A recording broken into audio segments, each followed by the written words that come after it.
नमस्कार, आप देख रहे हैं जी राजस्थान न्यूज। मैं हूं पुरुषोत्तम वैष्णव और आपके साथ मैं हूं राहुल अवस्थी। आज सुबह से ही जी मरुतरा को जी राजस्थान न्यूज के रूप में देख रहे हैं। आप दर्शकों का भरोसा और प्यार ही है कि हमें हौसला मिला बदलते राजस्थान के साथ खुद को बदलने का। वैसे भी बदलाव वक्त की जरूरत होता है और इसी जरूरत को समझते हुए हम अब नए रूप में, नए रंग में हाजिर हुए हैं। और इस प्रोग्राम में न्यूज एंड व्यूज में जी हम अब आपके मुद्दों को उठाएंगे, आपके मसलों को उठाएंगे, उन्हें समाधान तक पहुंचाएंगे। आपकी वो समस्याएं जिन पर आपको चाहिए समाधान, चाहे वो सरकार से हो या फिर सियासत से या फिर सिस्टम से, क्योंकि इससे आपके सरोकार जुड़े हैं। और अब इस कार्यक्रम में हम एक नहीं बल्कि कई मुद्दों को लेकर पड़ताल करेंगे, उनकी तह तक जाएंगे और जिम्मेदार लोगों से जवाब भी मांगेंगे। साथ ही कोशिश करेंगे उस नब्ज को टटोलने की जिसका मर्ज मुद्दों को जन्म देता है। आज का जश्न का दिन था क्योंकि आज राजस्थान दिवस मनाया जा रहा है। 66 साल पहले वजूद में आए राजस्थान ने कई उतार चढ़ाव देखे। इतने लंबे सफर में राजस्थान ने कई अहम पड़ाव पार किए हैं। तो आज हम न्यूज एंड व्यूज में राजस्थान के इसी सफर की बात करेंगे। वैसे राजस्थान के इस सफर पर कई चर्चा हमारे साथ होगी, कई सारे मेहमान भी हमारे साथ होंगे और उनके साथ हम इस सारे मुद्दे पर चर्चा करेंगे कि आखिर 60 साल में राजस्थान कहां पहुंचा। इस दौर में इन सब लोगों ने भी देखा कि किस तरीके से राजस्थान बदला है। और इन सब चर्चा शुरू करें उससे पहले देखते हैं खास रिपोर्ट।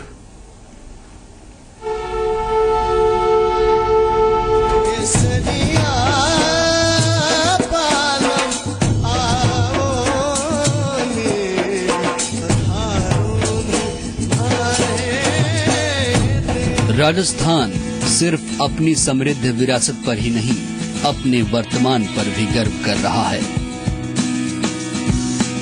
पिछले कुछ सालों में राजस्थान में विकास की कई योजनाएं शुरू हुई हैं, जिसने प्रदेश की तस्वीर बदल दी है। प्रदेश को बिजली संकट से उबारने के लिए दुनिया का सबसे बड़ा सोलर पार्क बनाया जा रहा है। अंबानी, अडानी और एसएल ग्रुप ने प्रदेश में सोलर पार्क के लिए हजारों करोड़ के निवेश का करार किया है। इतना ही नहीं, दीनदयाल ग्राम ज्योति योजना के तहत प्रदेश के हर ऐसे गांव में बिजली पहुंचाई जा रही है जहां की आबादी 100 या 100 से ज्यादा है। घरों में बिजली की खपत कम करने के लिए एलईडी लाइट्स को बढ़ावा दिया जा रहा है। राजस्थान का नाम आते ही जिस मरु और सूखे प्रदेश की तस्वीर सामने आती थी, वो तस्वीर भी काफी हद तक बदल चुकी है। राजस्थान की उन तमाम गांव ढाणियों में पानी पहुंचाया जा रहा है जहां कोसों तक पानी नजर नहीं आता था। मौजूदा सरकार ने अब तक 70,000 गांवों को पेयजल मुहैया कराया है और बाकी बचे गांवों में पीने का साफ पानी मुहैया कराने के लिए सरकार तेजी से काम कर रही है। वसुंधरा राज्य सरकार ने जनता जल योजना को दुरुस्त करने और फ्लोराइड्स रहित पानी मुहैया करने के लिए 2000 आरओ प्लांट लगाने का भी फैसला किया है। प्रदेश की राजधानी को बीसलपुर से जल्द मीठा पानी मिलने लगेगा। प्रदेश में जिंदगी को रफ्तार देने के लिए सरकार कई योजनाओं पर काम कर रही है। राजधानी जयपुर में मेट्रो का पहला फेज बनकर तैयार है। दूसरे फेज का काम तेजी से चल रहा है और तीसरे फेज के लिए पीपीपी मॉडल पर काम चल रहा है। प्रदेश के सभी गांवों को शहर से जोड़ने के लिए 10,000 किलोमीटर नई सड़कों के निर्माण का लक्ष्य रखा गया है। 700 और गांवों को भी इस साल सड़क से जोड़ने का लक्ष्य है। रोड ट्रांसपोर्ट सिस्टम को सुधारने के लिए भी सरकार ने कई फैसले लिए हैं। राज्य स्टेट बस टर्मिनल प्राधिकरण बनाने का फैसला लिया गया है और 1000 अतिरिक्त बसें चलाने का भी फैसला हुआ है। जाहिर है, इतने बड़े फैसलों से राजस्थान की सूरत बदलनी तय है। पर्यटन के लिए जाना जाने वाला प्रदेश सैलानियों को बेहतर सुविधाएं देने में कैसे पीछे रह सकता है। राजस्थान में यूं तो बड़े बड़े पैलेस और होटल हैं, जहां सैलानियों के लिए सभी जरूरी सुविधाएं मौजूद हैं।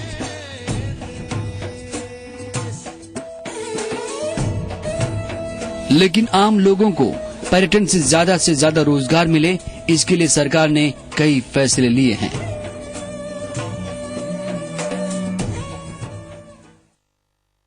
रणथंभौर में टाइगर सफारी शुरू की जा रही है। प्रदेश के हवेलियों का संरक्षण करने का फैसला लिया गया है। पर्यटन स्थलों के विकास के लिए सरकार ने 38 करोड़ का प्रावधान इस साल के बजट में किया है। पर्यटन स्थलों के विकास के लिए सरकार ने 38 करोड़ का प्रावधान इस साल के बजट में किया है।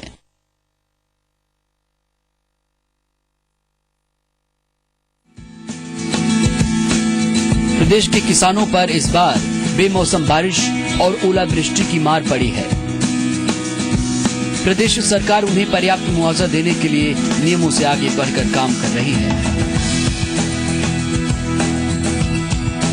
वहीं प्रदेश में सिंचाई की व्यवस्था को दुरुस्त भी किया जा रहा है। बीज परीक्षण प्रयोगशाला बनाने और 10 नई सिंचाई परियोजना पर काम करने का भी सरकार ने संकल्प लिया है। पशुओं और पशुपालकों के लिए भी सरकार ने कई फैसले लिए हैं। पशुओं की बेहतर सेहत के लिए अस्पतालों की संख्या और गुणवत्ता दोनों बढ़ाई जा रही है। 600 नए पशु चिकित्सालय बनाने का फैसला लिया गया है।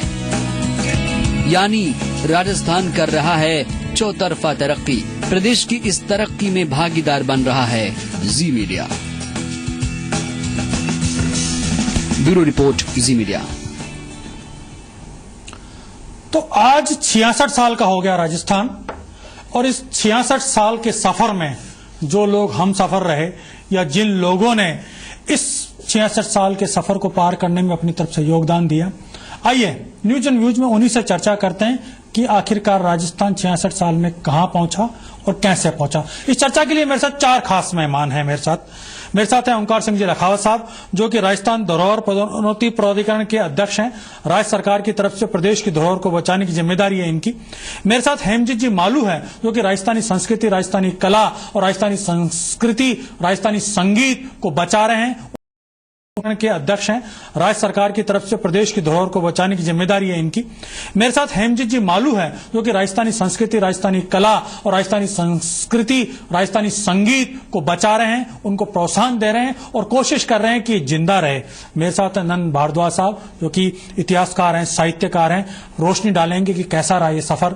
मेरे साथ हैं ईश्वर दत्त महतो साहब, जो कि राजस्थानी मामलों के जानकार हैं। मेरे साथ हैं 5वें गेस्ट हैं जगत नारायण सक्सेना जी, जो कि इतिहासकार हैं। मैं इस चर्चा की शुरुआत सबसे पहले ओंकार सिंह जी लखावत साहब से करना चाहूंगा, क्योंकि वो सत्ता में भी है, व्यवस्था में भी है और सरकार की तरफ से धरोहर को संरक्षण करने की कोशिशें जो हो रही है उसको वो ध्यान दे रहे हैं। लखावत साहब, 66 साल का सफर रहा जी। इस पूरे सफर में हालांकि बहुत बड़ा दौर आप लोगों के हाथ नहीं रहा, लेकिन फिर भी एक अच्छा दौर आप लोगों के पास रहा है। कोशिश हो रही है कि संरक्षण हो धरोहर का, और साथ में जो विश्व जिस आधुनिक दौर से दौड़ रहा है उसमें राजस्थान दौड़ पाए। क्या हम वो कर पाए? पुरुषोत्तम जी, निश्चित रूप से मैं ये कह सकता हूं कि आज जब राजस्थान के गठन को 66 वर्ष हो गए तो राजस्थान ने बहुत छलांगे मारी है। राजस्थान वो राजस्थान जहां प्रशासनिक दृष्टि से एक राज्य है, परंतु भौगोलिक दृष्टि और प्राकृतिक दृष्टि से उसके 6-7 जिले डेजर्ट के मरुस्थल के हैं। कुछ जो वनवासी क्षेत्र है, प्रतापगढ़, डूंगरपुर, बांसवाड़ा, उदयपुर का, वहां पर एक पहाड़ी इलाका है, वहां की अपनी भिन्न प्रकार की समस्याएं हैं, और बीच वाला पूर्वी राजस्थान और बीच वाला जो इलाका है उसकी अपने प्रकार की भौगोलिक स्थिति है। आप कल्पना कीजिए कि जिस राजस्थान के मरुस्थल के कारण आवागमन के साधन नहीं होते, आज वहां जो हमारा आधारभूत ढांचा, जो सड़कों का नेटवर्क खड़ा हुआ इन 66 वर्ष के अंदर, राजस्थान का अपवाद स्वरूप कोई गांव और ढानी बच गई होगी, परंतु राजस्थान पक्की सड़कों से जुड़ने का एक बहुत बड़ा काम हुआ है। मेगा हाईवेज बने हैं, नेशनल हाईवेज बने हैं, आवागमन के साधन बढ़े। आर्थिक स्थिति का इसके कारण से हमारे यहाँ बहुत बड़ा इसके अंदर प्रभाव पड़ा है। पीने के पानी की मैं बात करूं तो यहाँ पर केवल मात्र फ्लोराइड का पानी, आर्सेनिक का पानी होता था। लोग बाग टांकों से और तालाबों के पानी पीने के कारण से उनके नारू हो जाता था, बीमार हो जाते थे, अस्पतालों में उनकी आधी जिंदगी गुजर जाती थी। आज राजस्थान का बहुत बड़ा हिस्सा एक स्वच्छ पानी से पीने के नाते वहां से। लेकिन लखावत साहब, इन सबके बीच में एक बात तो निकल करके आती है ना कि 66 साल के अंदर जहां पर गुजरात पहुंच गया, जहां पर 66 साल के अंदर महाराष्ट्र पहुंचा, 66 साल से भी कम समय में जहां पंजाब पहुंचा, हरियाणा पहुंचा, हम कुछ तो पिछड़ गए इस देश की दौड़ से। नहीं पुरुषोत्तम जी, ये नहीं है। जहां जिन राज्यों में 12 महीना बहने वाली नदियां हो, जहां पर पानी छलछलाता हो, जहां समुद्र का किनारा हो। ना हमारे पास समुद्र का किनारा है, ना 12 महीने बहने वाली कोई हमारे यहाँ नदी है। ये दोनों जब हमारे पास में नहीं है तो आप मानिए कि हम अपने आप, हम तो कैमल बैक पर हैं। बाहर की नदी भी हमारे यहाँ तो नहीं आती बह करके। और इसलिए मेरा कहना है कि राजस्थान ने जो तरक्की की अपने साहस और बलबूते के आधार हम कैमल पर बैक की पर है। और यहाँ के लोगों ने जो परिश्रम किया, संरक्षण किया, क्या हमने उन धरोहरों का भी संरक्षण किया? हमने विकास किया, पर किस कीमत? हाँ, कुछ लेट हो गए हम। कुछ लेट हो गए। नहीं, निश्चित रूप से हमने, निश्चित रूप से। मेरा ये कहना नहीं लेट, देखिए मेरा ये कहना है समय लगता है। आखिर कोई भी काम हो, आखिर इंदिरा गांधी नहर बनी, राजस्थान नहर बनी, राजस्थान का कायाकल्प तो हुआ। गंगानगर को देखिए, हनुमानगढ़ देखिए, बाड़मेर, मोहनगढ़ तक वहां का पानी पहुंचा है। हमारे यहाँ यमुना का कुछ पानी आया है, नर्मदा का पानी बाड़मेर और जालोर तक पहुंचा है, चंबल का पानी हमारे कुछ 4 जिलों को उसमें से प्रभावित करता है। एशिया की सबसे बड़ी पेयजल। चलिए, मैं नंद भारद्वाज साहब को जोड़ना चाहूंगा इस डिबेट के अंदर। सब कुछ हुआ। भारद्वाज साहब जी, साहित्यकार के तौर पर, और जो राजस्थान की जो कहते हैं विकास की जो दौड़ रही है, विकास की जो गति रही, साथ में चले हैं, पूरा देखा है करीब से। क्या 66 साल में हम जहां होने चाहिए थे वहां हैं, और आगे की दौड़ कितनी बड़ी है? इसमें कोई दो राय नहीं कि जो आधारभूत ढांचा है उसमें बहुत सारा काम हुआ है, लेकिन किसी भी प्रदेश की पहचान होती है उसकी भाषा और उसकी संस्कृति से, जहां से वो एक अलग एक प्रदेश के रूप में, एक अलग समृद्ध राज्य के रूप में दिखाई देता है। हमारे यहाँ आजादी के बाद भाषा को लेकर के, साहित्य को लेकर के, संस्कृति को लेकर के एक खास तरह का चलता हुआ नजरिया रहा है, बल्कि प्रायोरिटी में वो बहुत पीछे रहा है। प्राथमिकता उसे उतनी नहीं मिली है जितनी मिलनी चाहिए थी। हालांकि आज पर्यटन की दृष्टि से या बाहर भारत का प्रतिनिधित्व करने के जब भी मौके अवसर आते हैं तो राजस्थान के कलाकारों को, उसके संगीत को, उसकी संस्कृति को याद किया जाता है, लेकिन वो एक नुमाइश के तौर पर होकर के रह जाता है। उसके भीतर जो विकास दिखाई देना चाहिए, भाषा को जो मान्यता दे करके और जो उसका जो विकास करना चाहिए, उस मामले में बहुत कमजोरी दिखाई गई है। खास तौर से जो राजकीय स्तर पर, एक त्रासदी और है साहब, भारद्वाज साहब, एक त्रासदी और है कि पूरे देश में जो विकास या जो डेवलपमेंट या जिसको कहते हैं आर्थिक उन्नति हुई, उसमें सबसे महत्वपूर्ण भूमिका राजस्थानियों की है। प्रवासी राजस्थानी इन्वेस्टर, क्योंकि खून में एंटरप्रेन्योरशिप है। चाहे आप बिरला की बात करो, बांगड़ की करो, डालमिया की करो, आप जिसकी भी बात करोगे, कहीं ना कहीं उसकी जड़ें राजस्थान में है। उनकी जहां जड़ें थी वो जड़ें कमजोर होती गई, और पूरा जो वटवृक्ष के तौर पर देश बढ़ रहा है, अच्छी बात है, देश को बढ़ना चाहिए था, लेकिन जड़ें कमजोर होती गई। वो लोग देश के अंदर जाकर के विकास कर रहे हैं, अंतर्राष्ट्रीय स्तर पर आज की तारीख में नाम हो रहा है, लेकिन राजस्थान पिछड़ गया। क्यों नहीं रोक पा रहे हम उनको? यहां कहां दिक्कत है? देखिए, उनको दो तरीके से आमंत्रित किया जा सकता था। जो पहले एक यहाँ संकट की स्थिति थी, उसके कारण आर्थिक विकास के लिए या अपना उत्थान करने के लिए वो बाहर गए, लेकिन यहाँ अगर उनको वैसे ही अवसर दिए जाते तो वो निश्चित रूप से लौट करके आकर के यहाँ और बेहतर काम करना पसंद करते। और भाषा और संस्कृति उन्हें बाहर रहते हुए भी लगातार जोड़े रखती है, जिसकी निरंतर उपेक्षा हुई है। और इस कारण से कहीं अगर भीतर उनके एक लगाव था, वो भी इन सालों में, इन 60 सालों में कहीं कमजोर होता गया है, क्षीण होता गया है। उसे मजबूत करने के लिए भाषा संस्कृति के क्षेत्र को, साहित्य के क्षेत्र को आगे बढ़ावा दिया जाना चाहिए था, ताकि उससे जुड़ करके और वो बेहतर आर्थिक क्षेत्र में भी अच्छा। चलिए, हमारे साथ हेमजीत जी मालू हैं, राजस्थानी संस्कृति, राजस्थानी संगीत, राजस्थानी कला के संरक्षण के लिए काम कर रहे हैं और प्रवासी राजस्थानियों के साथ लगातार संपर्क में भी रहे हैं। हेम जी, राजस्थान जो विकास की दौड़ में है, कहीं न कहीं लगता है कि कुछ पिछड़ा है। अब आने वाला समय, जो नई सदी आ रही है, कोशिश हो रही है सरकार की तरफ से, इन्वेस्टर्स को भी लाने की बात हो रही है। अब तो हम रिफाइनरी और मेट्रो वाला स्टेट हम बनते जा रहे हैं। कला और संस्कृति के जड़ों के जरिए तो प्रवासी राजस्थान से जुड़ा हुआ है। जो आज की तारीख में पूरे विश्व को जो फंड कर रहा है, वो व्यापारी समुदाय आपके माध्यम से, संगीत के माध्यम से जुड़ा हुआ है। लेकिन ये जमीनी हकीकत पे वो काम नहीं कर पाता। कहां चूक हो रही है? देखिए, बात यह है कि हम जब प्रवासियों से बात करते हैं तो हम खुद प्रवासी रहे। हमारा पहले नेपाल में बिजनेस रहा, उसके बाद में हम लोग, हमारे फादर ने यहाँ आके राजस्थान में अपना कार्य शुरू किया। मुझे लगता है सरकार ने या जिस भी आदमी ने प्रवासियों को जोड़ने की कोशिश की, वो यहाँ उद्योग धंधे लाने के लिए या उससे कुछ हासिल करने के लिए कोशिश की, कभी किसी ने प्रवासियों की दुखती हुई नस पे हाथ रखने की कोशिश नहीं की, ये जानने का प्रयास नहीं किया कि उसे तकलीफ क्या है, वो यहाँ क्यों नहीं आना चाहता। बात है उद्योग की, व्यापार की, तो मुझे लगता है कि कोई भी उद्यमी व्यापार वहां करना पसंद करेगा जहां उसे मुनाफा हो। तो हमें उन उद्यमियों को बुलाने की जरूरत नहीं है। मैं सोचता हूं उन उद्यमियों के लिए वातावरण तैयार करने की जरूरत है। एक ऐसा संदेश उनको जाए कि राजस्थान आप आइए, यहाँ आपके लिए व्यापार के नए अवसर हैं, सुविधाएं हैं और आपके लिए कोई समस्या नहीं है। यहाँ व्यापार करने के लिए आपको उपयुक्त पानी मिलेगी, उचित बिजली मिलेगी, संसाधन मिलेंगे, तो मुझे लगता है कि व्यापारी जरूर आएंगे। अब बात आपने कही पुरुषोत्तम जी संगीत की, संस्कृति की, तो वीणा ने एक प्रयास किया कि जो आदमी अपनी माटी से दूर है उसे उस माटी की गंध की बहुत ज्यादा जरूरत है, शिद्दत से जरूरत है। तो हमने एक प्रयास किया कि इस गीत संगीत के माध्यम से उन लोगों को जड़ों से जोड़ा जाए। और आज हम लोग जब बाहर जाते हैं तो मैंने देखा गुवाहाटी में जो लोग हैं वो लोग होली पे 1-1 महीने तक रात को नाचते हैं। कलकत्ता में 15-15 दिन तक लोग ढप बजाते हैं। वो राजस्थान में नहीं है और बाहर इसलिए है कि वो लोग अपनी जड़ों से जुड़ने के लिए, अपने संस्कृति से जुड़ने के लिए उस संगीत को माध्यम बना रहे हैं, उस संगीत के द्वारा जुड़ रहे हैं। ठीक है, नहीं बहुत अच्छी बात है। मैं इसमें आपको लेकर के आने थे कि राजनीतिक पॉइंट इसमें बहुत बड़ा है। लखावत साहब, मैं आपसे एक चीज पूछना चाहता हूं, क्योंकि यहाँ पर बहुत साहित्यिक लोग हैं इसलिए थोड़ा सा चुटीला होना पड़ता है। कहते हैं कि राजस्थानी वो आदमी होता है जो अजगर के पेट में चाकू बेचता है। हमारे खून में है, हम जाकर के कुछ भी कहीं पे बिजनेस कर सकते हैं। लेकिन ऐसा नहीं लगता पॉलिटिशियंस ने मजबूर कर दिया कि हम अजगर के पेट में जाएं, चाकू बेचें? मालू साहब बहुत अच्छी बात कह रहे हैं।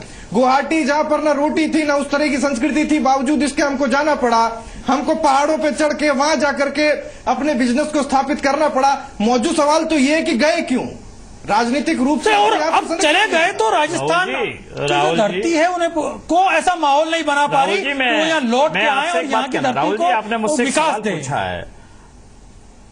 जी जी, नहीं राहुल जी, मैं आपसे, पुरुषोत्तम जी, राहुल जी, मैं आपसे एक निवेदन करना चाहता हूं कि राजस्थान के लोग जब राजस्थान से बाहर जाकर के उन्होंने काम शुरू किया था, उस समय के राजस्थान की कल्पना कीजिए। जब पीने का पानी नहीं था, हमारे यहाँ बिजली नहीं थी, हमारे यहाँ आधारभूत ढांचा खड़ा नहीं था, हमारे यहाँ बंदरगाह की सुविधा नहीं थी, हमारे आयात की नहीं थी, निर्यात की हमारे यहाँ सुविधा नहीं थी, हमारा अपना स्वयं का कोई मार्केट डेवलप नहीं हुआ था, हम सीमा से जुड़ा हुआ हमारा प्रांत था। और इसलिए मैं आपसे एक बात कहना चाहता हूं कि आज जब हम बात कर रहे हैं तो दुनिया का हर आदमी राजस्थान में इन्वेस्ट करने आया। आपने पिछले दिनों में तो आप ही के यहाँ की खबर पड़ी कि जो पूरे वर्ष की वार्षिक योजना होती है उतनी 1 महीने में इन्वेस्ट करने के लिए और यहाँ निवेश करने के लिए बाहर के लोग अब आने लगे हैं। और मैं एक बात कहता हूं, जहां संस्कृति की बात करना चाहते हैं, मध्य प्रदेश, मालवा जिसे कहते हैं, वहां अहिल्याबाई ने जितना बड़ा काम किया, उसके बाद उसी परंपरा को निभाते हुए राजस्थान के चप्पे चप्पे पे सांस्कृतिक धरोहर को काम खड़ा करने के लिए माननीय वसुंधरा राजे जी ने काम प्रारंभ किया। मैं कल मुंबई में था। मुंबई में प्रवासियों को मैंने कहा कि आप अपनी जन्मभूमि पे आइए, आप अपने महापुरुष पे, संत पे, सूर पे, वीर पे, प्रेरणा पे तो जो काम करना चाहते हो, मैं विदिन 7 डेज उसकी प्रक्रिया को प्रारंभ कर दूंगा। आपको आने की आवश्यकता नहीं, आप तो मुझे टेलीफोन करके बता दीजिए, ईमेल करके बता दीजिए। वातावरण बनाने का काम हो रहा है, जमीन से जोड़ने का काम करना चाहते हैं कि राजस्थान की संस्कृति बचे, राजस्थान की सूरता वीरता बचे। और इसलिए इस बार हमने प्रत्येक जिले को कवर करने का एक प्रयास किया है धरोहर के संरक्षण के नाते, और इसको वातावरण बनेगा। वो अपनी जमीन से जोड़ना चाहते हैं। कुचामन का उदाहरण दे रहा हूं, वहां एक पुरानी बावड़ी, जाव की बावड़ी थी, प्रवासी कुचामन के लोगों ने कहा हम इसको करना चाहते हैं, बताइए। हमने 2 महीने में उनको डीपीआर बना करके दे दी। अगले हफ्ते हमारे उनके साथ में बैठक होने वाली है और वो मिलकर के हम उसको काम को करेंगे। हम उदयपुर वाटी में, हमको प्रवासियों ने कहा कि हम इसके ऊपर काम उदयपुर वाटी के विकास के नाते एक परियोजना करना चाहते हैं। हमने उनके साथ बैठकर हमने बात वही है कि वो अपनी धरती के विकास के लिए आ रहे हैं, लेकिन जो उनके साथ बैठ कर कर रहे हैं। जो देश की जो दौड़ है और जो विश्व की दौड़ है, उसमें औद्योगिकरण, आर्थिक विकास, उसके अंदर जो एक इन्वेस्टमेंट आना चाहिए, उसमें राजस्थानियों को महती भूमिका निभानी पड़ेगी। और उनका इतिहास रहा है, राजस्थान का इतिहास रहा है। इन्वेस्टर यहां से गया, यहां से आ सकता है, माहौल ठीक कर दीजिए, सब ठीक हो जाएगा। आपका इंतजार तो कर ही रहे हैं साहब। चलिए, मैं इस डिबेट में मेरे साथ इतिहासकार भी हैं, कोटा से मेरे साथ जगन्नाथ जी सक्सेना साहब जुड़े हुए हैं। मैं एक बार सक्सेना साहब को जोड़ना चाहूंगा। सक्सेना साहब, राजस्थान की अलग अलग बोली, राजस्थान की अलग अलग संस्कृति, हाड़ौती में चले जाओ तो ढूंढाड़ी समझ में नहीं आती, आप अगर मेवाड़ में चले जाओ तो आपको अजमेर मेरवाड़ा बिल्कुल अलग नजर आता है। फिर भी एक हैं, एक इतिहास के तौर पर टिके हुए हैं, एक मजबूत माला के तौर पर बने हुए हैं। आखिर क्या है हमारी जड़ों में जो इतनी एकता और इतनी मजबूती है? सक्सेना साहब। देखिए, मैं पहले तो शुरू में अपना नाम सही बता दूं, आपने गलत नाम बोल रहे हैं। मेरा नाम है डॉक्टर जगत नारायण श्रीवास्तव। दूसरी बात, इतिहास के नाते अगर आप मुझसे पूछते वो ज्यादा बेहतर रहता। जी हाँ, इतिहास के नाते पूछते कि अलग अलग सब कुछ होते हुए भी हमारे यहाँ एकता क्यों है। तो इस दृष्टि से अगर आप देखें तो राजस्थान में ऐसी कई सारी बातें हैं जो सारे दुनिया को अट्रैक्ट करती हैं। और चाहे हमारी भाषा हो, लेकिन भाषा के साथ जो हमारा संगीत है, हमारी चित्रकला है, सारा दुनिया राजस्थान के संगीत पर मुग्ध है। हमारी चित्रकला में कुछ ऐसे आयाम हैं जो सारी दुनिया में अनूठे हैं। तो ये सारी चीजें जो, और हमारे जो धरोहर है, लखावत साहब बता रहे थे और आपने प्रारंभ में कहा, बहुत अच्छी बात कही कि धरोहर संरक्षण के लिए 38 करोड़ रुपए का अलग से प्रावधान रखा है, क्योंकि सारा विश्व राजस्थान की धरोहर देखने आ रहा है। और सारे राजस्थान में जब वो धरोहर देखेगा तो सारा राजस्थान उसको एक नजर आएगा। जब राजस्थान का संगीत देखेगा तो सारा राजस्थान का संगीत उसको एक नजर आएगा। और इसी तरह से राजस्थान की चित्रकला, चाहे वो मेवाड़ की हो, ढूंढाड़ की हो, बूंदी की चित्रकला सारे विश्व प्रसिद्ध है। कोटा का जो हाथी चित्रण है, कोटा का जो शिकार चित्रण है, वो ऐसा विश्व में कहीं भी नहीं हुआ है। तो जो हमारी ये विशेष धरोहर हैं और जिनसे सारा विश्व आकर्षित है, सारा विश्व इधर घूमता आता है, तो ये मामूली से भाषा के बातें तो, बोलियां तो हमारी अपनी हैं, जो हम आपस में काम चलाने के लिए इनको अलग अलग करते हैं। लेकिन जो आत्मा है, जो विशेषता है, वो तो राजस्थान की एक है। तो इस तरह से चर्चा इस पर आगे बढ़ाएंगे। बहुत इंपॉर्टेंट सब्जेक्ट है कि हमारी आत्मा एक है। कोस कोस पे पानी बदल जाता है, 4 कोस पर वाणी बदल जाती है, लेकिन जब आत्मा एक होती है तो राजस्थान बनता है और यहीं से जय जय राजस्थान की आवाज आती है। छोटे से ब्रेक का वक्त है, मुद्दे और भी हैं, लगातार चर्चा जारी रहेगी। 66वां जन्म दिवस राजस्थान का, वापस लौट रहे हैं।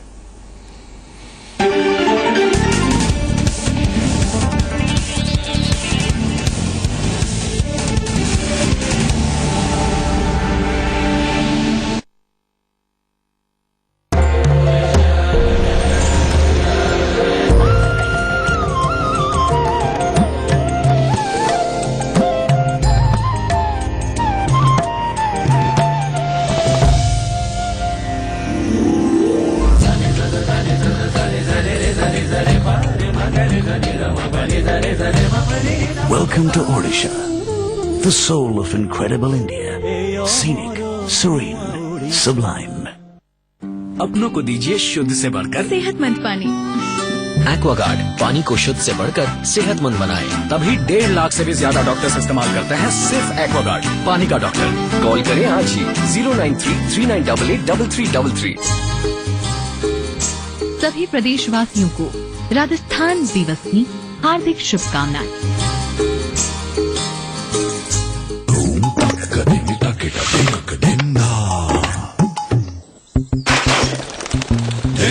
अमूल इनरवेयर, जियो दिनक दिन दा। नियो मेरे लाल, योगा का योग है boss. Ready CD and go. तीनों एक से बढ़कर एक। Honda dream series. देखो देखे जमाना, पंछी उड़ा जाए रे।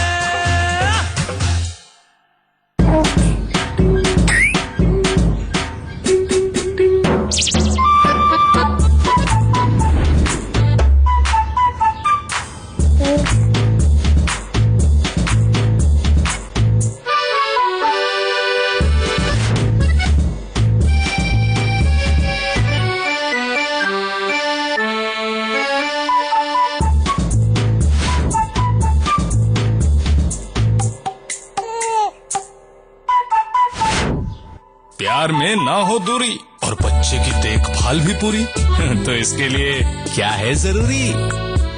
डिलीवरी के समय आप भी आयु सीरीज जरूर लगवाएं। बच्चों में अंतर रखने के उपाय कई हैं, पर डिलीवरी के 48 घंटों के अंदर आयुसीडी लगवाना सुरक्षित और आसान है। ये लंबे समय तक असरदार है और जब अगला बच्चा चाहे तब इसे निकलवाया भी जा सकता है। परिवार से करते हो प्यार तो चांस क्यों लेना यार।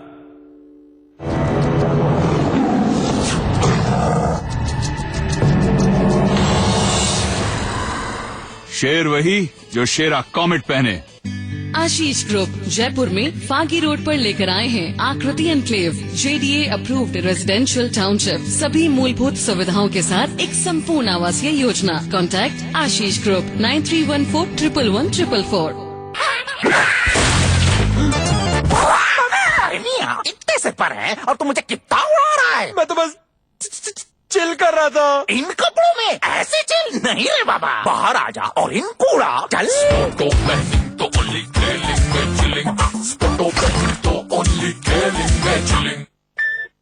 अम्मा मियां मजाक तो नहीं कर रहे हो? अयो मुर्गा 60 क्या बोलते? ओ तेरी 60 क्या बात कर रहे हो?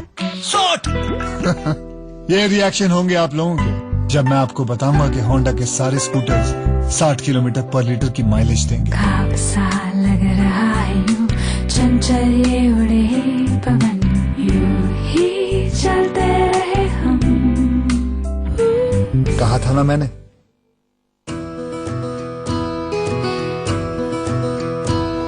अब मैं भी शौचालय का उपयोग कर रहा हूँ। अब रात बिरात बाहर जाने की जरूरत नहीं। आप शौचालय का उपयोग कब शुरू कर रहे हैं? अपने घर में शौचालय बनवाए एवं उपयोग में लें। सरकार पात्र परिवारों को शौचालय के निर्माण एवं उपयोग करने पर 12,000 रूपए प्रोत्साहन राशि देती है। एक कदम स्वच्छता की ओर। ग्रामीण विकास एवं पंचायती राज विभाग द्वारा जनहित में प्रसारित।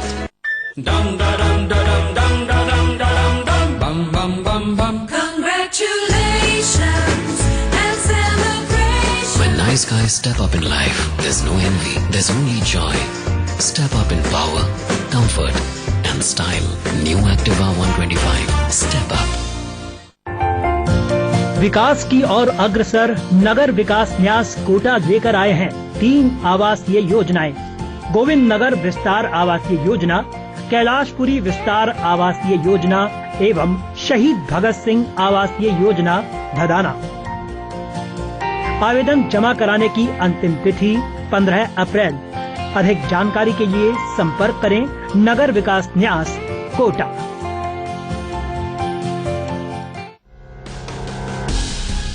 मैं अपने परिवार की हर जरूरत को पूरा करता हूँ, जैसे उनके लिए एक अच्छी और हेल्दी लाइफ।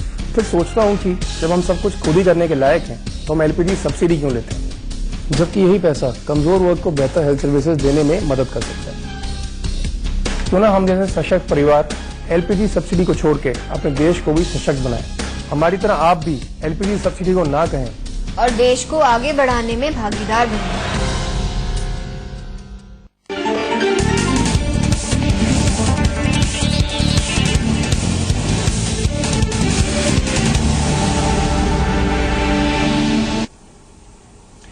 ब्रेक के बाद एक बार फिर से आपका स्वागत है। आप देख रहे हैं न्यूज एंड व्यूज और आज बात हो रही है राजस्थान के 66वें जन्म दिवस पर राजस्थान की। बहुत बुनियादी विषय है, इस पर बात करना जरूरी। चर्चा के लिए खास मेहमान भी जुड़े हुए हैं, लेकिन उससे पहले ये बताते चलें कि रेतों के धोरों में हमने लड़ना सीखा और ये राजस्थानियों के परिप्रेक्ष्य में कहा जाता रहा है। हमने ताकत जुटाई है, हमने हौसला और हुनर दोनों जुटाया और यही सब तो पहचान है हमारी राजस्थान की, जिसकी आन बान और शान के चर्चे दुनिया करती है। राजस्थान ने नाम खूब कमाया है अपने सूरमाओं और अपने शौर्य से। फिर भी क्या हम कहीं चूक गए हैं? कहीं कुछ ऐसा है जो अधूरा रह गया है, कोई कमी रह गई है? इन तमाम सवालों के जब जवाब हम टटोलते हैं तो फिर से कई सवाल उठ जाते हैं। जरा ये देखते हैं।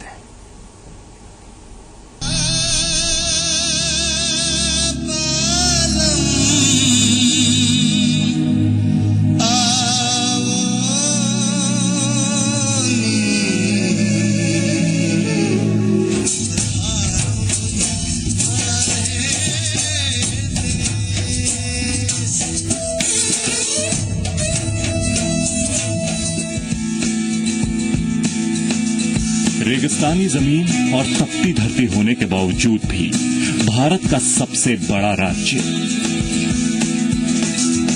कई मायनों में सबसे अलग, सबसे खास है। ऐतिहासिक धरोहर, सांस्कृतिक विरासत, रंग बिरंगा पहनावा और रूह को छूने वाला संगीत इस राज्य को अनोखा और अलग बनाता है।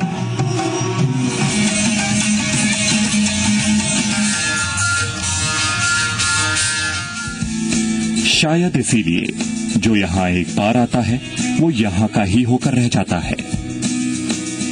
राजस्थान की शान है यहाँ की शानदार इमारतें, भव्य किले और खूबसूरत महल। चाहे वो झील के बीच बना उदयपुर का लेक पैलेस हो या चित्तौड़गढ़ का किला, जयपुर का हवा महल हो या जोधपुर का मेहरानगढ़ किला, पिंक सिटी जयपुर में मौजूद हवा महल वास्तु विज्ञान की एक अनोखी मिसाल है।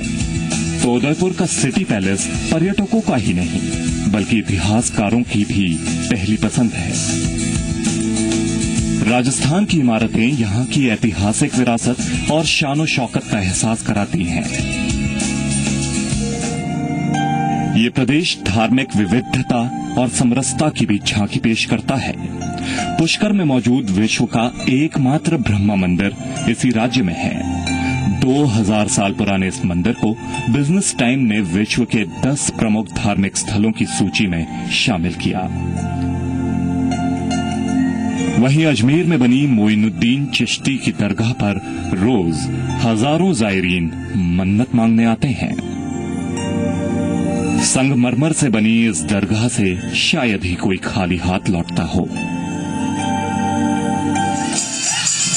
राजस्थान के इतिहास में मेलों त्योहारों का भी एक ऐसा इंद्रधनुष है जो राजस्थान के रंगीन मिजाज का एहसास कराता है। देवनगरी पुष्कर में हर साल आयोजित होने वाला पुष्कर मेला सैलानियों के लिए किसी तीर्थ यात्रा से कम नहीं। इसके अलावा सजे धजे ऊंट के साथ जूनागढ़ में मनाया जाने वाला कैमल फेस्टिवल भी काफी लोकप्रिय है।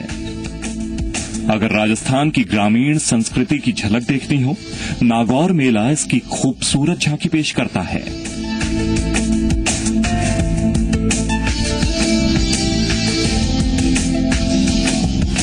वहीं 18 दिन तक चलने वाले गणगौर मेला में यहाँ की नारी शक्ति की झलक दिखती है।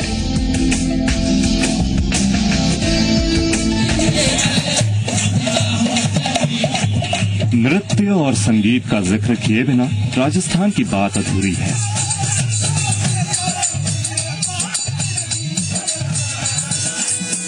मीराबाई की इस धरती में संगीत कण कण में रचा बसा है।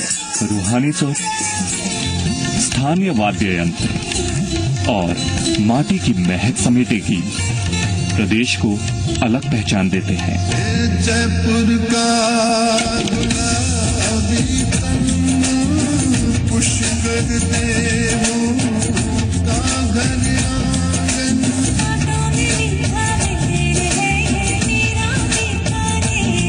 जीवन का जश्न मनाते हैं हम, बाटे बाट दिखाते हैं। ग्रामीण इलाकों का पनिहारी संगीत भी कुछ कम नहीं।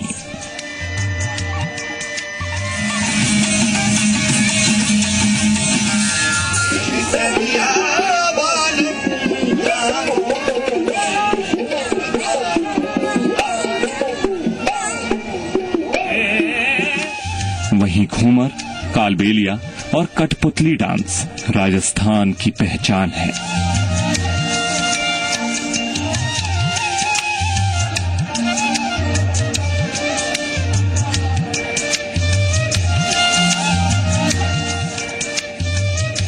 राजस्थानी खाने का भी जवाब नहीं। मसालेदार, तीखा, चटपटा और लजीज।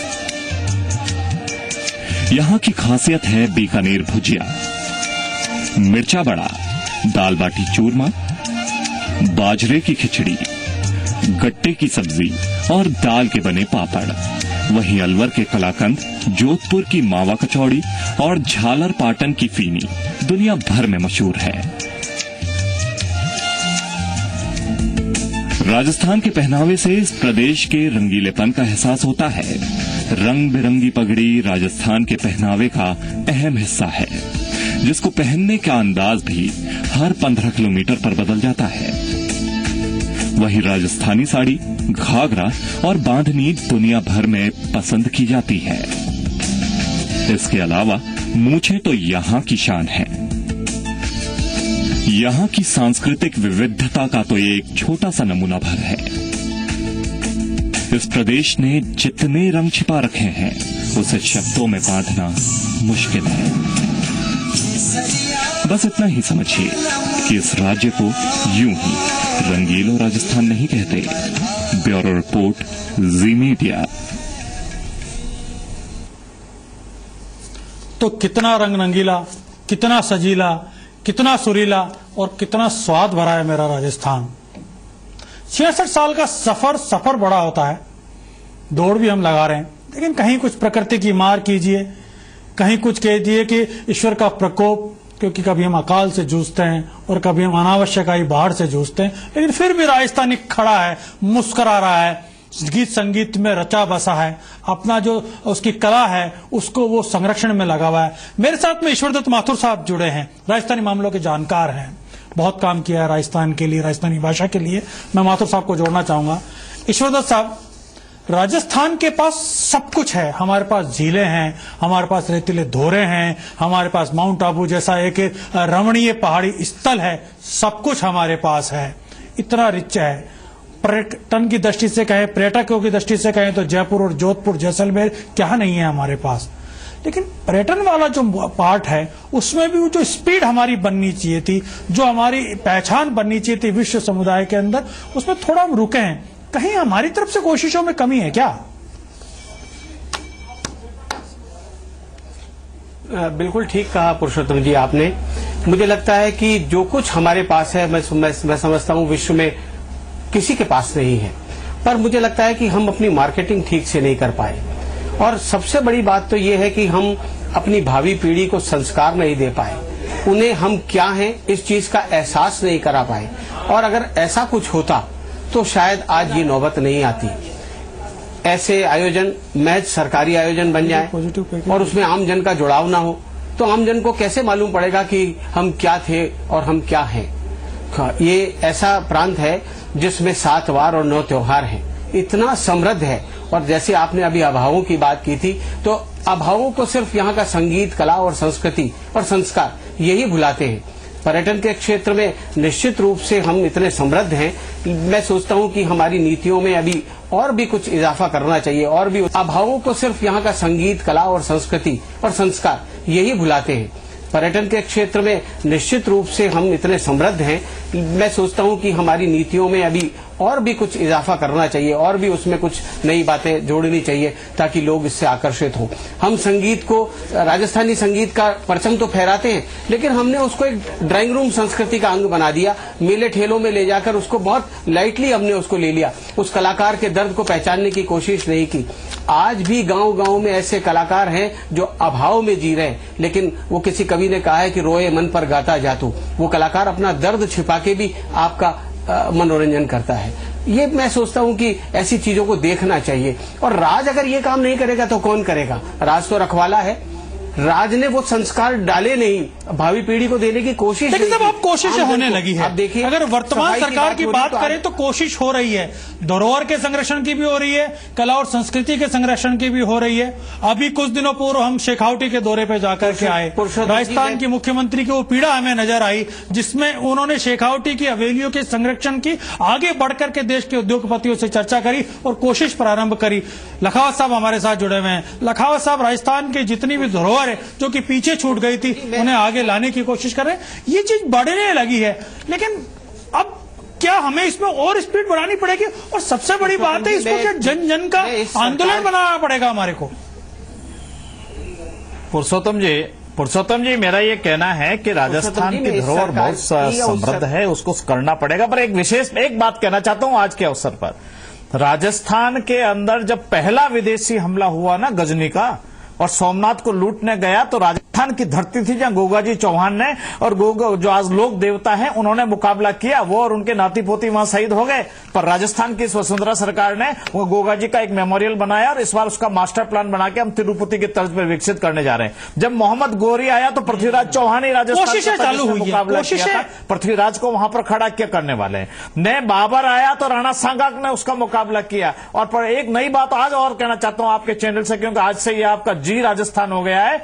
1857-58 में हिंदुस्तान में राजस्थान एकमात्र ऐसा प्रांत था कि जहां आउवा वालों ने मिलकर अंग्रेजों के खिलाफ क्रांति का बिगुल बजाया, तो 24 घंटे में करके कोर्ट मार्शल करके 24 लोगों को फांसी मृत्युदंड देकर के गोली से उड़ा दिया और अभी तक इतिहास के पन्नों में चीजें नहीं आई। पुरुषोत्तम जी हम इस दिशा में काम कर रहे हैं, बप्पा रावल से चालू कर रहे हैं, माँ कवि तक जा रहे हैं, ब्रह्मगुप्त से लेकर के हम जसनाथ जी तक जा रहे हैं, करणी माता से लेकर अमर सिंह राठौड़ का काम कर रहे हैं, इधर हम आकर के डूंग जी जवाहर जी का कर रहे हैं तो सुंदरदास पे काम शुरू करने वाले हैं, धन्ना जी पे काम करने वाले तो कर्माबाई का काम चालू करने वाले हैं, 12 में करेंगे तो पीपा जी पे हम झालावाड़ के अंदर काम शुरू कर रहे हैं। प्रत्येक जिले को लेकर उसकी सांस्कृतिक जो वैभव और धरोहर है उसको हम समयबद्ध रूप से पूरा करेंगे। हमने इस बात का निश्चय किया है, मुख्यमंत्री जी ने हमको इसका निर्देश दिया। बिल्कुल। अब एक चीज सबके बीच में से वक्त अब बदलने लगा है। राजस्थान जिस गति से अब अंगड़ाई ले रहा है, हाँ ये बात इतर है कि अगर ये अंगड़ाई अगर आज के 25 साल 30 साल पहले ले ली होती तो हम बहुत आगे होते, लेकिन अब आप राजस्थान में देखिएगा, राजस्थान के अंदर देश का सबसे बड़ा सोलर पार्क आने वाला है, राजस्थान के अंदर बहुत बड़ी रिफाइनरी आ रही है, राजस्थान के अंदर पूरा विश्व समुदाय इन्वेस्ट करने आ रहा है, जापान का एक अलग से पूरा पार्क, जापानी पार्क हमारे यहाँ डेवलप हो रहा है। यहाँ पर ऐसी कौन सी इंडस्ट्री जो यहाँ नहीं आ रही, हमारे यहाँ ऐसा कौन सा मिनरल नहीं है जो हमारे यहाँ नहीं है, अब उसके दोहन की भी तैयारी है। तो मुझे लग रहा है कि अब दौड़ की तरफ आगे बढ़ने लगे हैं। मैं हेमजीत जी को इसमें जोड़ना चाहूंगा क्योंकि इनके प्रवासी राजस्थानियों के साथ बहुत अच्छे रिश्ते हैं, जो इन्वेस्टर्स हैं उनके साथ रिश्ते हैं। हेम जी, अब कुछ माहौल बनने लगा है देश के ऊपर अंतर्राष्ट्रीय स्तर पर कि लोगों को लग रहा है कि नहीं अब राजस्थान में वो पोटेंशियल है जहां हमें जाकर के पैसा कमाने को मौका मिलेगा। अभी तक राजस्थानी देश छोड़ करके बाहर जाता था, प्रदेश छोड़ करके कमाने जाता था, अब धरती पे लौट के आएगा तो यहां पर भी उसको लगे उसका इन्वेस्टमेंट जो है वो उसको सुरक्षित नजर आएगा, उसके अंदर कुछ बढ़ोतरी होती नजर आएगी। क्या माहौल बनने लगा है अब देश में?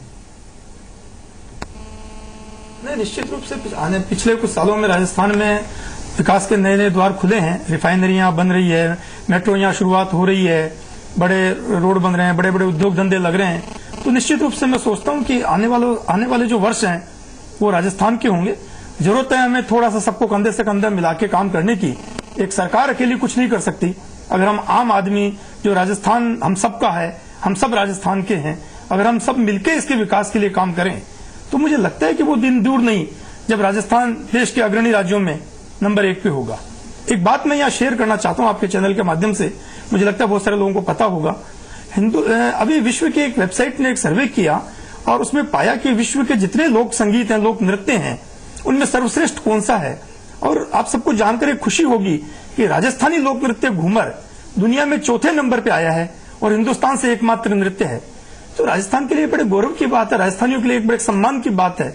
तो हमें जरूरत है कि कला को, कलाकारों को, संस्कृति को केवल एक दिन राजस्थान दिवस पे या गणगौर पे या घूमर पे प्रस्तुत करने के लिए उपाय नहीं समझें, प्रस्तुत करने के लिए काम में ना लें, उनका संरक्षण करें, उनको प्रशिक्षण दें, उस कला को आगे बढ़ाएं ताकि उन कलाकारों का सम्मान भी बढ़े और वो संस्कृति पीढ़ी दर पीढ़ी आगे बढ़ती जाए ताकि हमारी आने वाली पीढ़ी उसके जो सद्गुण हैं, उसकी जो अच्छाइयां हैं, उसकी बारीकियां हैं, किसी भी प्रोफेशन में हो, हम चाहे किसी भी प्रोफेशन में हो, जरूरी ये है कि हम बिजनेसमैन हो या फिर पत्रकार हो या फिर राजनीतिज्ञ हो, हम ये मूल में रखें कि हम एक राजस्थानी हैं। और जैसे ही ये मूल में आएगा बात बनती शुरू हो जाएगी, क्योंकि आज 66वां जन्म दिवस है, अच्छी बातें भी होनी चाहिए, पॉजिटिव बातें भी होनी चाहिए, यहां से लकीर खिंचती हुई चली जाएगी। एक छोटा सा ब्रेक ले रहे हैं।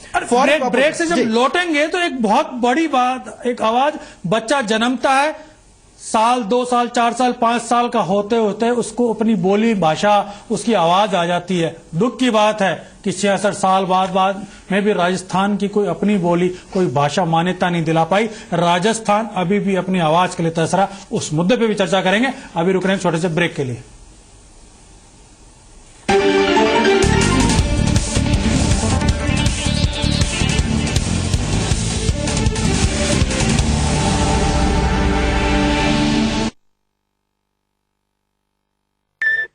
अम्मा मियां मजाक तो नहीं कर रहे हो? अयो मुर्गा 60 है क्या बोलते? ओ तेरी 60 क्या बात कर रहे हो?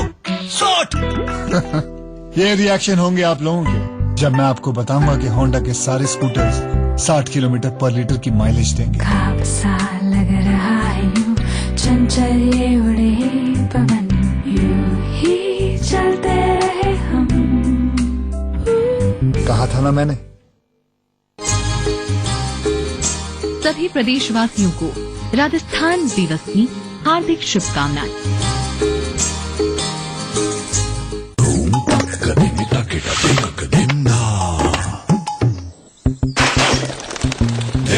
अमूल इनरवेयर जियो दिनक दिन दा। अम्मा मियां मजाक तो नहीं कर रहे हो? अयो मुर्गा 60 है क्या बोलते? ओ तेरी 60 क्या बात कर रहे हो? 60 ये रिएक्शन होंगे आप लोगों के जब मैं आपको बताऊंगा कि होंडा के सारे स्कूटर्स 60 किलोमीटर पर लीटर की माइलेज देंगे। खाब सा लग रहा है यूं चंचल ये उड़े पवन यूं ही चलते रहे हम। कहा था ना मैंने। सभी प्रदेशवासियों को राजस्थान दिवस की हार्दिक शुभकामनाएं।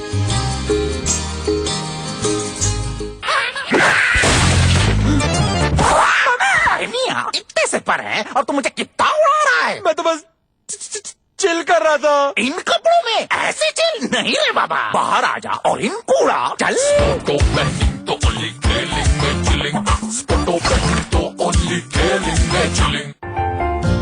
विकास की ओर अग्रसर नगर विकास न्यास कोटा लेकर आए हैं 3 आवासीय योजनाएं।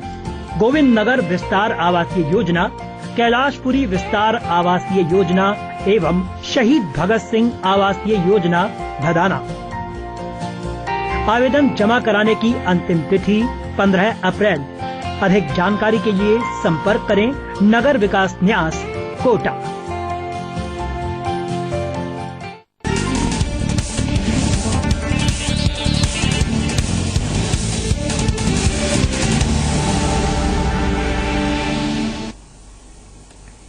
तो साहब, राजस्थान 30 त्योहार वाला प्रदेश है, रंग संगीत का प्रदेश है, लेकिन एक पीड़ा है राजस्थानी के तौर पर मेरी, कि मेरी अपनी कोई भाषा नहीं है। अगर राजस्थान से अगर कोई सांसद जीत के जा रहा हो, चाहे कि मैं देश की संसद में राजस्थानी में शपथ ले लूं, नहीं ले पाएगा। आखिर कहां चूक गए? 66 साल हो गए, हम हमारी भाषा को मान्यता नहीं दिला पाए। आइए इसी पे चर्चा करते हैं। हमारे साथ ओंकार सिंह जी लखावत साहब है। मैं सबसे पहले उन्हीं को जोड़ना चाहूंगा, क्योंकि राज्य में और केंद्र में दोनों जगह उनकी सरकारें हैं। अब जरूरत है एक नई लड़ाई छेड़ने की, कि आखिर 66 साल बाद में तो हमें हमारी भाषा दे दीजिए। लखावत साहब, आप तो साहित्य, इतिहास, राजनीति सब जगह से जुड़े रहे हैं। इतने साल की पीड़ा हो गई, 66 साल बाद अब तो राजस्थान को आवाज दे दीजिए। मैं पुरुषोत्तम जी आपकी इस बात से सहमत हूं कि राजस्थानी भाषा को संविधान के 8वीं के सूची में जोड़ने के नाते जितनी तेजी से काम करना चाहिए वो होना चाहिए। 8वीं सूची में जुड़नी चाहिए, इसका कोई दो राय नहीं हो सकती। एक जो दिक्कत है वो दिक्कत ये है कि हम इस सब विषय को जब सरकार के लेवल पर हो रहा है तो हमको निरंतरता के साथ सबको मिलकर प्रयास करना पड़ेगा। अपनी पार्टियों के झंडे एक तरफ डालने पड़ेंगे, अपने व्यक्तिगत विचार एक तरफ डालने पड़ेंगे, और हमको एक जगह आकर के बैठ करके इस काम की दिशा में काम करना होगा। एक बात मैं आपसे कहना चाहता हूं। दूसरा मेरा एक निवेदन करना यह है कि राजस्थानी हकदार है। इसकी 73 बोलियां हैं, इसका अपना व्याकरण है, इसके अपना छंद शास्त्र है, इसका अपना साहित्य है, इसका अपना क्षेत्र है, बोला जाता है। दिक्कत क्या आ रही है कि जो बाहर के प्रांत के लोग और जो विशेषकर जो बैठे हुए लोग हैं जिनके हाथ में इस सब कुछ फाइलें रहती है, वो राजस्थान में नौकरियां हैं, अन्य प्रांतों के होकर आज भी राजस्थान के बच्चों के हक को मारना चाहते हैं। वो चाहते हैं कि यदि 8वीं सूची में जुड़ा तो ये यूपीएससी में राजस्थानी चली गई तो राजस्थान का 60% आईएएस अफसर बन जाएगा, तो हम मेरठ से और लखनऊ से आकर के राज कैसे करेंगे? दिक्कत ये आ रही है। मैं असली कारण अगर मैं कहना चाहिए, आपके टीवी मचन में आज कहता हूं, मैं आपको बधाई देता हूं, आपने राजस्थान की विविधता, बहुत बड़ी बात, ये बहुत बड़ी बात है कि जिन लोगों के हाथ में वो कलम है, असली कारण से हमारी राजस्थानी अनुसूची शामिल हो सकती है। वो कलम चलाने वाले लोग करके बैठे पीढ़ियों का भविष्य नहीं चाहते हमारे राजस्थानी 8वीं सूची में आए। 8वीं सूची में आएगी तो पीएससी में विषय होगा, यूपीएससी में पेपर होगा, यूनिवर्सिटियों में जब होगा उसमें नौकरी हमारे लड़के करेंगे। उनसे पूछेंगे, बता रूड़ा, बहुत बड़ी बात कही है आपने। और ये लगता है कि इतने साल में कहीं न कहीं कुछ लोग हैं पूछेंगे कर्माबाई का खींचना क्या है, उस समय बैठा हुआ आदमी बाहर का नहीं बोल सकता। ये असली कारण है। ये बिल्कुल वाजिब बात है। मैं नंद भारद्वाज साहब, एक बार मैं उनको जोड़ूंगा, साहित्यकार भी है, राजस्थानी की बात करते हैं, मैं एक बार उनको जोड़ना चाहूंगा। भारद्वाज साहब, कहीं न कहीं कुछ लोग तो हैं, कुछ ताकतें तो हैं जो कि हमारी भाषा को, हमारी आवाज को बार बार दबा देते हैं। लोग तो जो है, लेकिन एक जो जनता की ताकत है जिसको सारे सांसद भी मानते हैं, सारे जनप्रतिनिधि मानते हैं, और उनका खुद का संवाद उसके बगैर संभव नहीं होता है। अगर उन्हें वोट लेना होता है तो वहां संसद में भले ही अंग्रेजी या दूसरी भाषाओं से काम चला लें, जनता के बीच में आके तो उनकी जुबान में ही बात करनी पड़ती है, तब उनको लोग पसंद करते हैं, तब उनको सुनना पसंद करते हैं। अगर बाहर का कोई अधिकारी भी आता है और अगर जनता की जुबान में बात नहीं कर सकता तो वो अधिकारी उनके लिए बाहर का अधिकारी, वो उनके किसी काम का नहीं है, उनसे उसका कोई जुड़ाव नहीं होता। 3 चीजें भाषा के लिए आवश्यक होती है। एक तो उसका इतिहास, साहित्य होना चाहिए जो 1000 साल का इतिहास है। दूसरा, उसका एक जनता में बेस होना चाहिए। तो जितना हमारा व्यापार का, हमारा तमाम जो कामकाज है वो सारी हमारी भाषा में होते रहे हैं। बल्कि जो बाहर से पहले जो शक्तियां आई या बाहर के जो आक्रमण हुए, उन्होंने भी अपनी भाषा थोपी। मुझे लगता है कि आज भी वो उपनिवेशवादी जो प्रवृत्ति है वो राजस्थान पे लागू है। आज भी बाहर के लोगों का जो दबदबा है वो यहाँ की जनता पर बराबर बना हुआ है, और उसकी वजह से यहाँ की भाषा पिटती है, यहाँ का साहित्य पिटता है, और यहाँ का आदमी पिटता है, यहाँ का आम आदमी तकलीफ में। ये बहुत बड़ी पीड़ा। मैं इसी डिबेट में एक बार मैं ईश्वरदत्त माथुर साहब को भी जोड़ना चाहूंगा। माथुर साहब, राजस्थान के साथ सरकार को एक सबसे बड़ा जो अन्याय ईश्वर ने तो किया, चले ठीक है, हमारे को यहाँ मरुस्थल दिया, हमारे यहाँ पानी की कमी है, हमारे यहाँ अकाल है, सब कुछ दिया, लेकिन सरकार ने, कानून ने भी हमारे साथ हमारी आवाज को रोके बैठा है। क्यों नहीं राजस्थानी एक 8वीं अनुसूची की भाषा बनती है? क्यों नहीं हमारी आवाज दिल्ली के गलियारों में सुनी जाती है? बात बिल्कुल ठीक कह रहे हैं पुरुषोत्तम जी, और मैं लखावत साहब से और नंजी से बिल्कुल सहमत हूं कि हम अपनी भाषा के लिए आज इतने सालों के बाद भी हम लड़ाई लड़ रहे हैं। ये सब तो लड़ाई चलती रहेगी। एक बात मैं इसके थोड़ा सा आगे बढ़ाना चाहता हूं, वो ये कि हम हाड़ौती बोलते हैं, ढूढ़ारी बोल रहे हैं, मारवाड़ी बोल रहे हैं, मेवाती बोल रहे हैं, लेकिन अगर हम अपने बच्चों को ये संस्कार दें, घर में ये बोलें, अंग्रेजी स्कूलों का मोह त्यागे, बच्चों में ये जो भौतिकवादी संस्कृति में कहीं अपनापन जोड़ सकें आप अपनी भाषा के माध्यम से, तो मैं सोचता हूं कि ये इस दिशा में भी एक पहल होगी। आज मारवाड़ी में बोलने में बच्चे घर परिवार में आपस में शर्माते, क्यों? माता पिता उनको एनकरेज नहीं करते।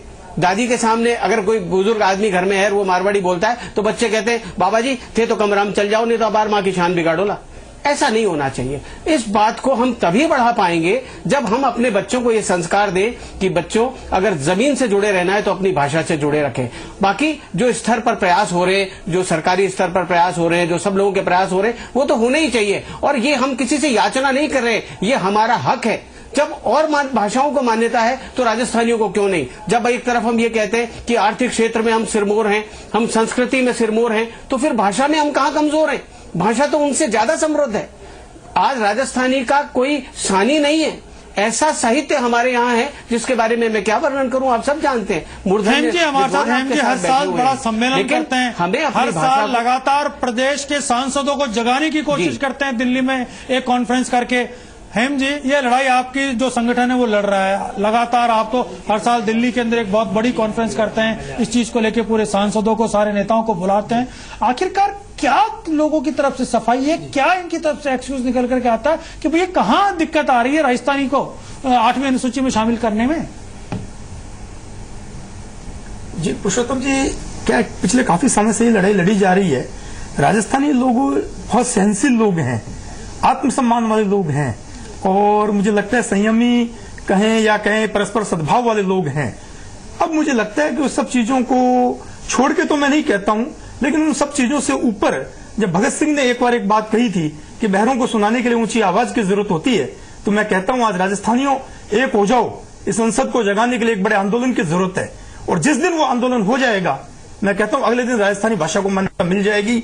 दिल्ली इंतजार कर रही है राजस्थानियों का। जिस दिन 25,000, 50,000, 1 लाख राजस्थानी दिल्ली में पड़ाव डाल देंगे, धरना दे देंगे, मुझे लगता नहीं कि 25 या 50 घंटे के अंदर अंदर राजस्थानी भाषा को मान्यता नहीं मिल जाएगी। आवश्यकता है राजस्थानियों को एकजुट होने की, सारे देश के विदेश के राजस्थानियों को एक तारीख निर्धारित करने की, और दिल्ली पे जाके धरना देने की, दिल्ली पे जाके संसद को आवाज, अपनी आवाज को बुलंद करने की कि मैं राजस्थानी आ गया, बाकी भाषा ने मान्यता दे जा से। मैं ऐसा सोचता हूं कि ऐसा करने से जाते जाते एक बात मैं लखावत जी को डिबेट में आखिरी में जोड़ना चाहूंगा लखावत जी बहुत अच्छा कर रही है आपकी सरकार, इन्वेस्टमेंट का माहौल बना रही है, राजस्थान में पैसा आ रहा है, राजस्थान में बिजली बनेगी, जो धूप हमारी ताकत है उस धूप के माध्यम से हम सोलर एनर्जी लाएंगे, सब चीजें बहुत अच्छी है। जमीन में से भी पेट्रोल निकलेगा, रिफाइनरी आ जाएगी।